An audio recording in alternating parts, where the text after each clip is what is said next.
अस्सलाम वालेकुम गाइस, क्या हाल है? उम्मीद है सब ठीक होंगे। जैसे कि ऐमन खान अपने मिनी बट के साथ हस्बैंड के साथ गई हुई हैं मलेशिया ट्रिप मनाने अपनी बेटियों के साथ, अमल और मिरल के साथ।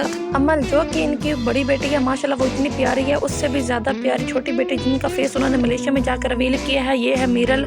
माशाल्लाह माशाल्लाह बहुत प्यारी बच्ची है, माशाल्लाह इतनी खूबसूरत। मुनीब और ऐमन बहुत ज़्यादा खुश हैं और वो इंजॉय कर रही हैं मलेशिया में। आप देख रही हैं ये पार्क में घूम रही हैं और अपनी छोटी बेटी के साथ भी इंजॉय कर रही हैं। अमल और मिरल माशाल्लाह दोनों एंजॉय कर रही हैं मलेशिया में। अल्लाह इनको ऐसे खुश रखें। आप देख रही हैं मुनीब भी बहुत ज़्यादा खुश हैं। ये ईमान का ट्रिप अपने भाई की शादी के बाद मलेशिया में जाके मनाया जा रहा है, जो कि है मिरल जिसका फेस अभी तक रिवील नहीं हुआ था। इन्होंने मलेशिया में जाकर इसके फेस दिखाया, माशाल्लाह बहुत प्यारी है। इन्होंने बहुत ज़्यादा इंजॉय किया वहाँ पर मलेशिया में। ऐमन खान कहती है कि काश मैं दोनों बेटियों के साथ पूरी दुनिया घूम सकूँ। इसके जवाब में मुनीब ने कहा तो मैं फिर कहाँ गया, अगर दो बेटियों के साथ दुनिया घूमनी है तो वो कहती कि भी आप नहीं तो हमें लेके जाना है। चैनल को लाइक करें, सब्सक्राइब करना मत भूलिए। अल्लाह हाफिज़।